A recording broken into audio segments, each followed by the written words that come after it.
Carl Jung's most unsettling discovery wasn't about mental illness. It was about people who notice what everyone else overlooks and the hidden cost of seeing too much. In his clinical work, Carl Jung described individuals with highly developed perception, people who could pick up on subtle expressions, sense unspoken emotions, and recognize psychological patterns that others completely missed. They could see through social masks, detect inconsistencies almost immediately, and feel the invisible tension in a room. What made this discovery disturbing was that these people often became isolated, emotionally drained, and struggled to maintain ordinary relationships, not necessarily because something was wrong with them, but because constantly seeing beneath the surface came with a psychological burden that few people understood. Today, we'll show you Carl Jung's most dangerous discovery about people who see everything, and why he believed this rare ability either destroys you or transforms you into something extraordinary. The case behind Jung's most unsettling discovery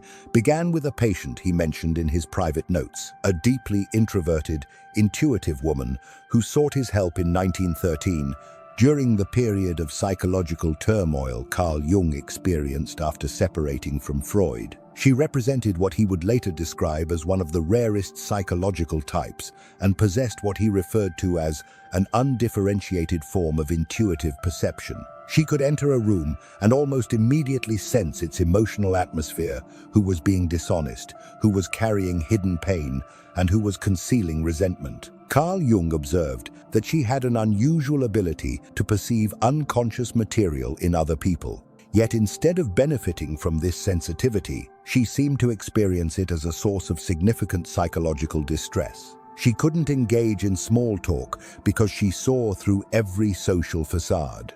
She couldn't maintain friendships because people felt exposed and uncomfortable around her. She couldn't hold employment because her presence disrupted the collective unconscious agreements that keep groups functioning. Carl Jung realized he wasn't treating pathology.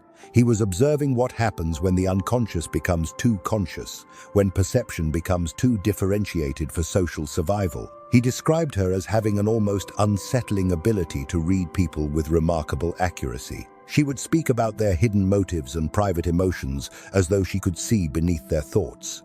And when Jung carefully examined her observations, many of them turned out to be surprisingly accurate. It wasn't simply imagination or fantasy, it was a heightened sensitivity to subtle psychological signals, an awareness so intense that it began to create problems in her social world. But Carl Jung discovered something even more disturbing.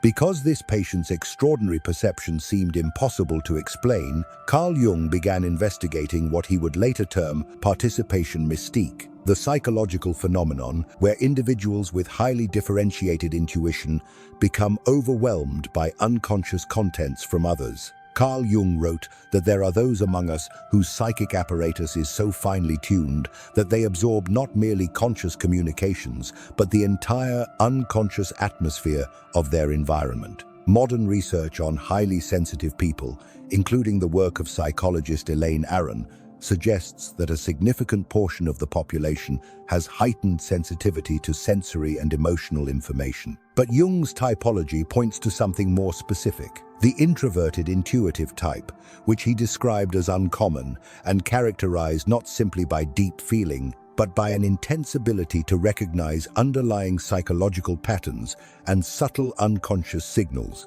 Carl Jung observed that these individuals possessed what he described as a highly developed intuitive function. They didn't simply respond to obvious social cues. They seemed to pick up on hidden emotional states, suppressed feelings, and psychological patterns that others overlooked. They could sense the sadness behind a forced smile, detect insecurity beneath a confident exterior, and recognize the collective tensions that groups quietly agreed to ignore. Jung suggested that the real danger wasn't the perception itself, but the psychological isolation it could create. When you notice what others cannot or refuse to see, you can become a mirror reflecting truths that people would rather avoid. Do you still believe that seeing clearly is a gift the world rewards? This creates what Jung called the problem of the superior function, when your greatest strength becomes your greatest burden because it separates you from collective unconscious participation. But Carl Jung came to believe that the real danger wasn't perception itself. People with highly developed intuition could recognize unconscious material in others, and that made them vulnerable to what Jung described as shadow projection, the tendency to attack or reject someone who reflects qualities we refuse to acknowledge within ourselves. Carl Jung argued that the parts of ourselves we leave unexplored can profoundly influence our relationships, extending far beyond the parent-child dynamic. When someone's hidden shadow is reflected back through another person's heightened awareness, the unconscious mind often faces a choice: confront and integrate what it sees, or reject and attack the person holding up the mirror. Jung documented this pattern repeatedly in his clinical work. The person who sees clearly gets blamed for creating the problems they're merely observing. His patients with differentiated intuition experienced this constantly. When they would gently suggest that someone seemed troubled, that person would explode at them for being negative or creating drama. When they'd express concern about obvious problems, they'd be accused of being judgmental or manufacturing issues where none existed. Carl Jung came to see that this pattern wasn't accidental. It was a form of psychological self-defense. He argued that the things we find most irritating in others can sometimes reveal something about ourselves. Yet for many people, confronting that reflection is far more uncomfortable than attacking the person who reveals it.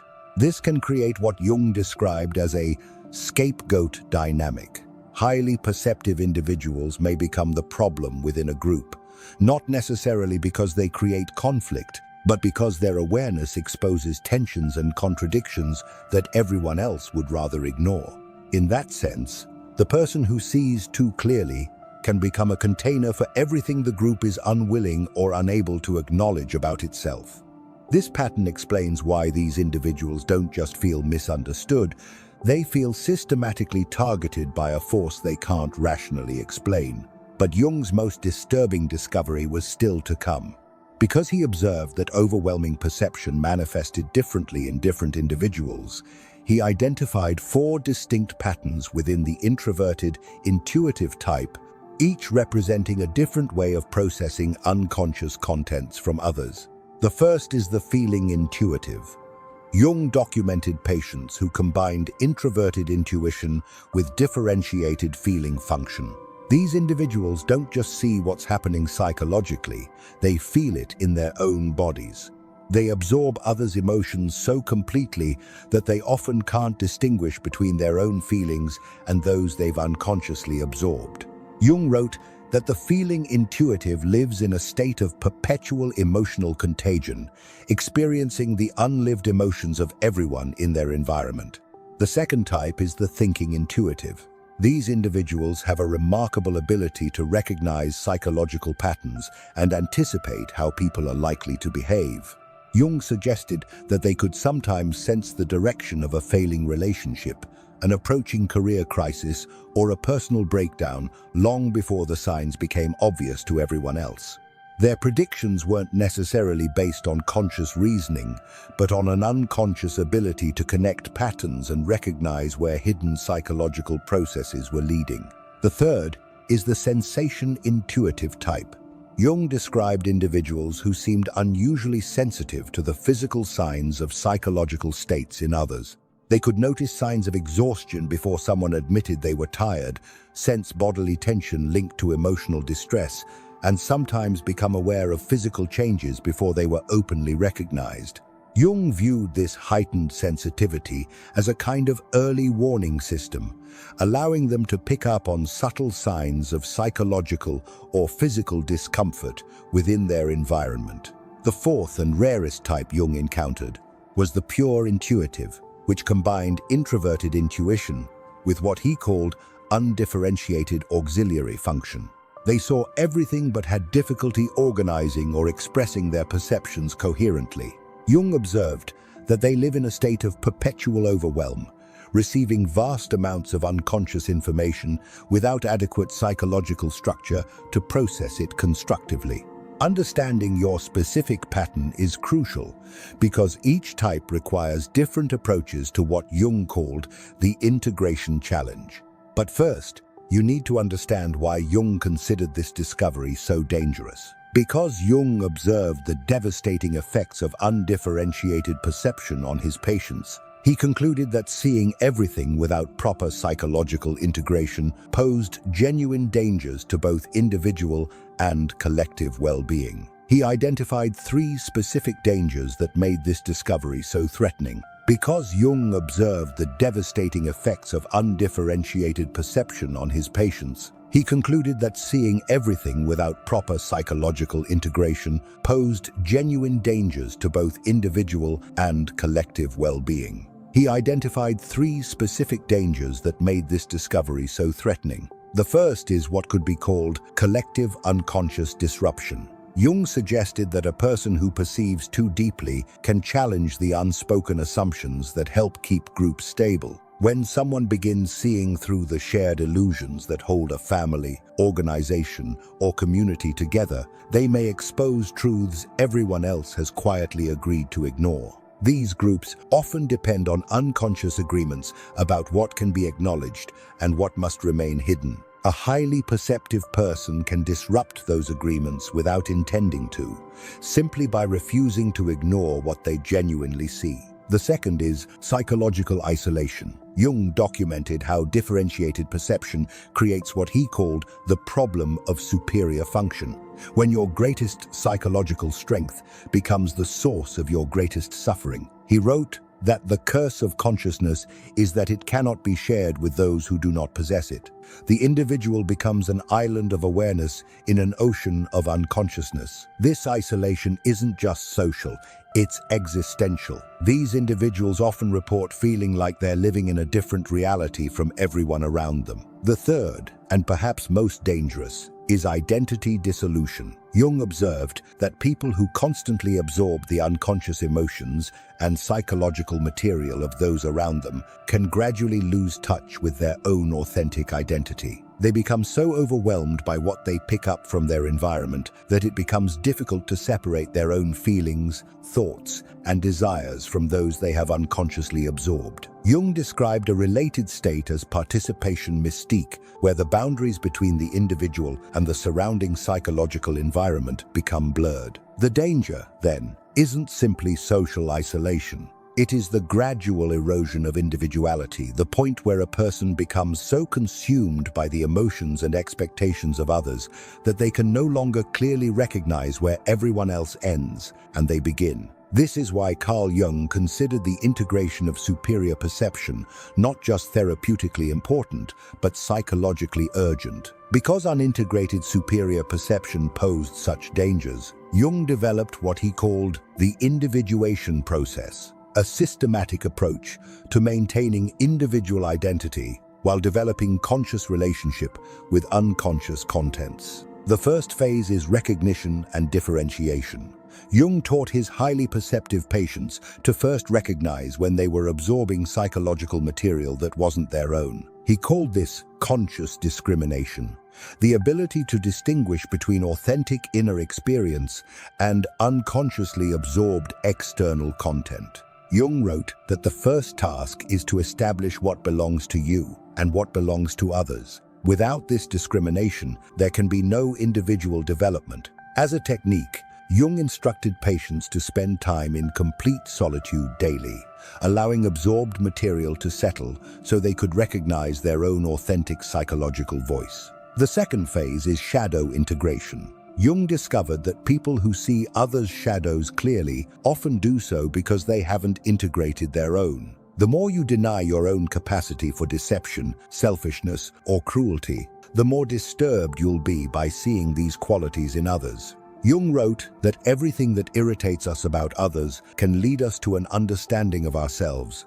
but only if we have the courage to look inward rather than remaining focused outward. Shadow integration means acknowledging that you contain every human quality you observe in others. This doesn't make you a bad person, it makes you a complete person who can see clearly without judgment. The third phase is conscious participation, the ability to recognize and engage with other people's psychological experiences without becoming consumed by them or losing your own sense of identity. Jung believed that a psychologically individuated person could act as a bridge between the conscious and unconscious, helping bring hidden material into awareness without sacrificing their own inner stability. This requires developing what can be thought of as psychological boundaries, the capacity to recognize, understand, and temporarily hold another person's emotions or unconscious material while remaining aware that those experiences belong to them, not to you. Because Jung understood that superior perception either destroys or transforms individuals, he studied historical figures to understand the difference between successful integration and psychological breakdown. Consider Nietzsche as an example of unintegrated perception. Jung was strongly influenced by Nietzsche's philosophy and recognized his extraordinary ability to see through social, religious, and philosophical illusions. Nietzsche could expose contradictions and hidden motives with remarkable clarity, but Jung believed that this insight was never fully integrated into a balanced psychological life. Rather than transforming those perceptions into something constructive, Nietzsche often directed them outward as a weapon against society and its values. His intense isolation and eventual psychological collapse can be viewed through a Jungian lens as an example of what can happen when exceptional perception becomes an identity. Instead of being integrated into the whole personality, the individual becomes consumed by what they perceive rather than allowing that awareness to transform them. Now consider Meister Eckhart, a case of successful integration. Jung extensively studied the medieval mystic, whom he considered an example of successfully integrated superior perception. Eckhart possessed what Jung called mystical intuition, the ability to perceive spiritual and psychological realities that others could not access. But unlike Nietzsche, Eckhart channeled his insights into compassionate service. Jung wrote that Eckhart transformed his superior perception into wisdom that could nourish others without overwhelming them. He saw clearly, but spoke in ways that invited understanding rather than resistance. Jung noted that Eckhart's success came from what he called conscious humility, the recognition that superior perception is a gift to be shared wisely, not a weapon to be wielded. Most significantly, Jung experienced his own struggle with overwhelming perception during what he called his confrontation with the unconscious, a period spanning roughly 1913 to 1919, and documented in The Red Book. During this time, he described being overwhelmed by powerful inner experiences and feared that he was approaching a psychological breakdown. His intense awareness of unconscious material, both within himself and in those around him, became difficult to manage until he learned to consciously engage with and integrate what he was experiencing. Jung eventually came to view these experiences not simply as pathological, but as part of a deeper psychological process. He believed that consciousness could be pushed beyond familiar boundaries when confronting unconscious material. This shift in perspective influenced how he later understood and worked with people who experienced similarly intense inner perceptions. Because individuals with superior perception often face isolation, Jung emphasized the crucial importance of finding what he called the few who understand, others capable of engaging with differentiated consciousness without defensiveness. Jung wrote in The Development of Personality that the privilege of a lifetime is to become who you truly are, but that this privilege cannot be realized in isolation. It requires witnessing by those capable of recognizing authenticity. Carl Jung identified three important kinds of relationships that can help highly perceptive individuals remain psychologically grounded. The first is connection with other individuated people. Jung believed that someone who has developed a strong sense of individuality can often recognize the same quality in another person through their authenticity and presence, something that is difficult to imitate. These connections may feel immediate and unusually deep because neither person needs to maintain the same social masks or constantly manage how they are perceived. Jung described such people as part of a kind of conscious minority individuals willing to confront themselves rather than simply follow collective expectations. Although these relationships may be uncommon, they can provide an important space where a highly perceptive person can be genuine without feeling that their awareness is too much for the other person to handle. The second is those engaged in individuation. Jung observed that people actively engaged in their own individuation process, whether through therapy, inner work, or spiritual practice, can often handle superior perception without defensiveness. They may not possess it themselves, but they understand its value. Jung wrote that those who have begun to know themselves can bear to be known by others. The third is natural containers. Jung described certain people who may not have exceptionally heightened perception themselves, yet possess a remarkable ability to hold emotional and psychological depth without becoming overwhelmed by it. These individuals can listen, remain grounded, and make space for difficult experiences without immediately trying to fix, judge, or absorb them. They are often emotionally mature people who have endured significant challenges and developed the inner stability needed to sit with complexity. For highly perceptive individuals, relationships with these kinds of people can provide a rare sense of safety, a place where intense thoughts, emotions, and perceptions can be expressed without becoming too much for either person. Jung developed specific indicators for identifying safe relationships.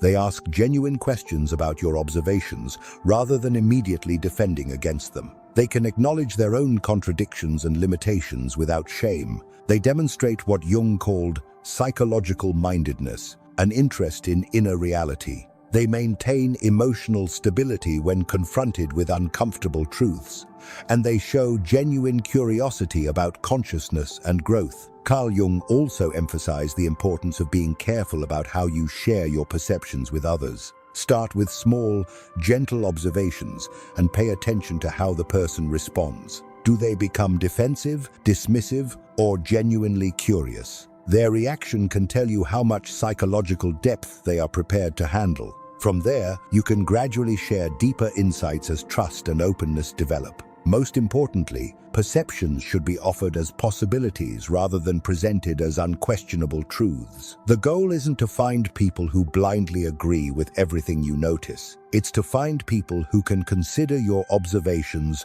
thoughtfully without immediately treating them as a threat to their identity. Because integrated superior perception serves both individual and collective development, Jung viewed successful individuation as essential not just for personal well-being, but for the evolution of human consciousness itself. Jung wrote in The Undiscovered Self that the individual has always been the carrier of the living spirit, the one who brings about change in society. He believed that individuals who successfully integrate superior perception become what he called culture carriers, people who help consciousness evolve. Carl Jung described 4 stages in this transformation. The first is recognition without overwhelm, learning to acknowledge your heightened perceptive abilities without allowing them to consume or frighten you. Jung emphasized the importance of consciously accepting the strengths of your dominant psychological function rather than resisting them. True wisdom, in this sense, begins with seeing yourself honestly, not as the person you wish you were, and not as the person you fear you might be, but as you actually are. The second is integration without isolation, learning to use your perception constructively while maintaining meaningful relationships. Jung called this social individuation, becoming authentically yourself while remaining connected to others. He observed that the individuated person does not withdraw from the world, but engages with it more consciously. The third is service without sacrifice, when your perception becomes a gift you offer, rather than a burden you carry. Jung called this conscious participation, using your abilities in service of others without depleting yourself. He wrote that the privilege of a lifetime is to become who you truly are, and then to offer that authentic self in service of the whole. The fourth and final stage is legacy without attachment, using your perceptive abilities to contribute something meaningful to the wider human experience, without becoming dependent on recognition, praise, or acceptance. Jung described this through the idea of the transcendent function, where opposing aspects of the psyche can be brought together to create new possibilities.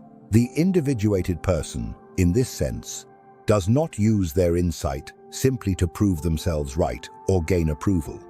They contribute because they believe the insight itself has value. Their focus shifts away from being recognized in the present and toward leaving something meaningful that may benefit others in the future. Is your gift meant to be hidden or offered?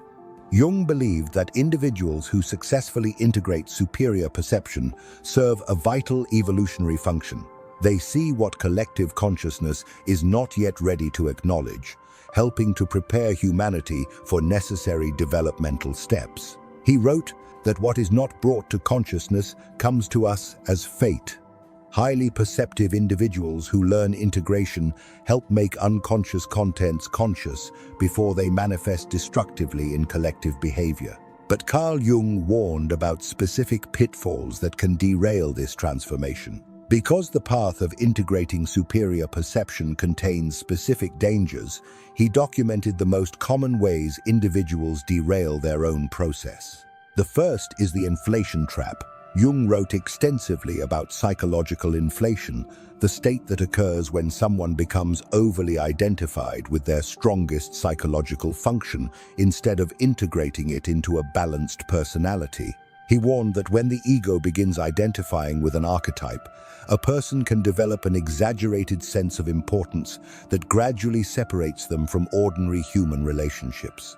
Highly perceptive individuals can fall into what might be called a prophet complex, believing they have a responsibility to awaken or save everyone around them. What begins as insight can turn into preaching, judgment, and eventually isolation. The danger appears when someone becomes convinced that they alone possess the truth. At that point, they may become unconsciously controlled by the very psychological forces they believe they have mastered. The second is the withdrawal trap. Jung documented people who use their heightened perception as a reason to completely distance themselves from society. They began convincing themselves that everyone around them was too unaware, superficial, or unconscious to be worth engaging with. But Jung viewed this not as true wisdom, but as a form of spiritual superiority disguised as enlightenment. True individuation, in Jung's view, does not mean escaping from the world. It means learning how to remain engaged with it while maintaining your inner integrity. Someone who completely withdraws from life may believe they have transcended human relationships, when in reality, they may simply be avoiding the challenges that those relationships reveal. The third is the helper's high. Jung observed that some highly perceptive individuals become addicted to being needed. They define themselves entirely through their ability to see and help others, losing contact with their own inner development. Jung warned that when perception becomes identity, the person disappears behind the function. This is not individuation, but its opposite, the sacrifice of personality to role. The fourth is the overwhelm return. Even successfully integrated individuals can regress during periods of stress, trauma, or major life transitions. They stop maintaining their psychological boundaries and become flooded with others' unconscious contents again. Jung emphasized that integration is not a permanent achievement, but a dynamic process requiring constant conscious attention. To maintain healthy integration, Jung emphasized several ongoing practices. Regular periods of solitude can help you separate your own thoughts and emotions from what you may have absorbed from others. It's also important to consciously choose when and with whom to use your perceptive abilities, rather than feeling responsible for analyzing everyone around you. Continued shadow work can help prevent you from projecting your own unconscious material onto others, while relationships with grounded people can provide valuable reality checks and emotional support. Creative expression can also offer a healthy outlet for intense thoughts and perceptions. In the end, Jung's idea of psychological integration wasn't about becoming perfect. It was about learning to consciously navigate the complexity within yourself without being controlled by it. Because Carl Jung understood superior perception within the context of collective psychological development, he viewed highly perceptive individuals as serving an essential evolutionary function for human consciousness. In The Undiscovered Self, Jung wrote that the individual has always been the carrier of the living spirit, the one who brings about change in society.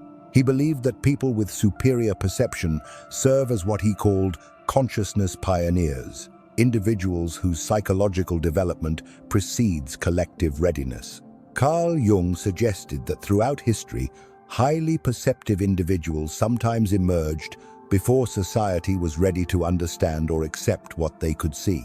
In this sense, they functioned like psychological pioneers, exploring parts of human consciousness that the wider culture had not yet learned to recognize. What first appears as an individual's private insight can eventually influence the collective, shaping new ways of thinking, relating, and understanding human nature.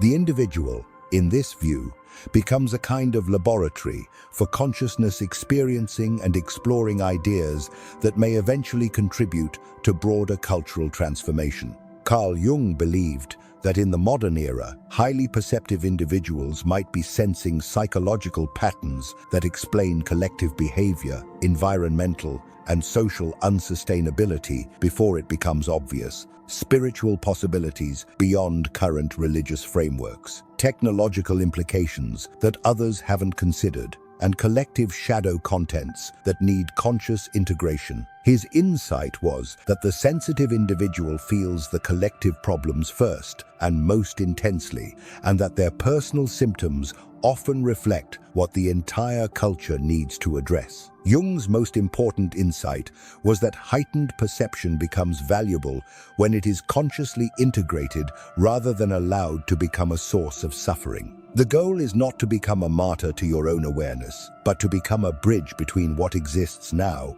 and what humanity may eventually become. For Jung, the individuated person contributes to the collective not by sacrificing their individuality, but by developing it fully. The more deeply they understand and integrate themselves, the more their unique perspective can become something meaningful that they offer to the world. At the highest stage of development, Jung suggested that highly perceptive individuals learn to hold their abilities without becoming attached to them. They can see clearly without becoming consumed by what they discover, accept what they perceive without feeling compelled to change everything, and understand others deeply without taking responsibility for fixing them. Jung connected this maturity to the transcendent function, the capacity to bring different parts of the psyche into greater awareness and integration.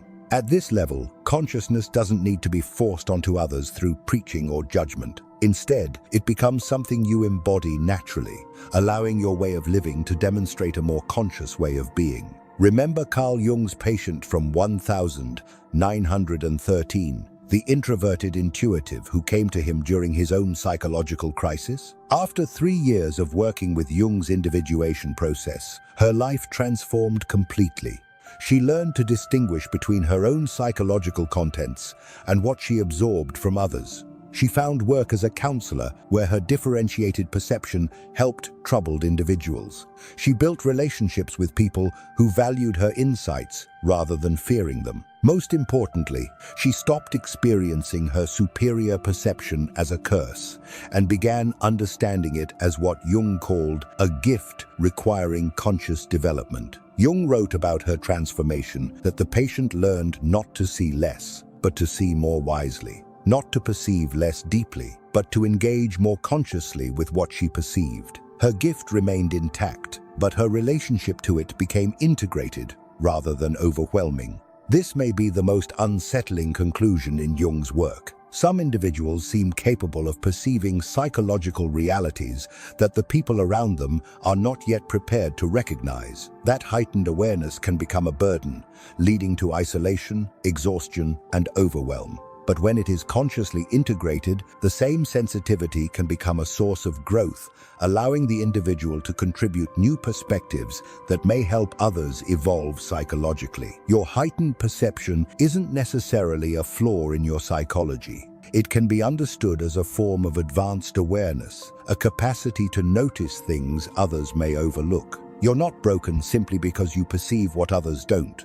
The real challenge is learning how to live with that awareness without allowing it to isolate or overwhelm you. The question isn't whether you should suppress what you see just to fit into the collective. It's whether you can develop enough self-awareness and psychological integration to use that perception consciously while staying grounded in your own identity. Jung's concept of individuation offers a path from isolation toward conscious contribution, from overwhelming perception to integrated wisdom, and from psychological burden to meaningful growth. You were not meant to carry your awareness in silence. The deeper purpose is to learn how to use what you perceive without allowing it to consume you. The world may benefit from your insights, but insight alone is not enough. It must be guided by self-awareness, emotional maturity, and discernment. When perception is consciously integrated, what once felt like a burden can become something constructive, a perspective capable of helping others understand themselves and the world around them more clearly. Your gift isn't the burden. The burden comes from not knowing how to live with it consciously. When you learn to integrate your heightened perception instead of being controlled by it, you can become what Jung's ideas point toward, a pioneer of consciousness, exploring psychological territory that others may not yet be ready to recognize. Your task isn't simply to see more than others. It is to understand what you see, remain grounded in yourself, and turn that awareness into something constructive. Jung's most unsettling insight wasn't simply that some people can perceive what others overlook. It was that many who possess this heightened awareness never learn how to handle it wisely. The real danger isn't perception itself, but failing to develop a conscious relationship with an extraordinary level of awareness. You are not necessarily too much for the world. The challenge is learning how to carry what you perceive without letting it overwhelm, isolate, or control you. When perception is guided by self-awareness, discernment, and integration, it can become something constructive rather than a source of suffering. The real danger of seeing everything isn't that you perceive too much. It's that you may never learn how to use that perception with the wisdom, balance, and self-awareness it requires.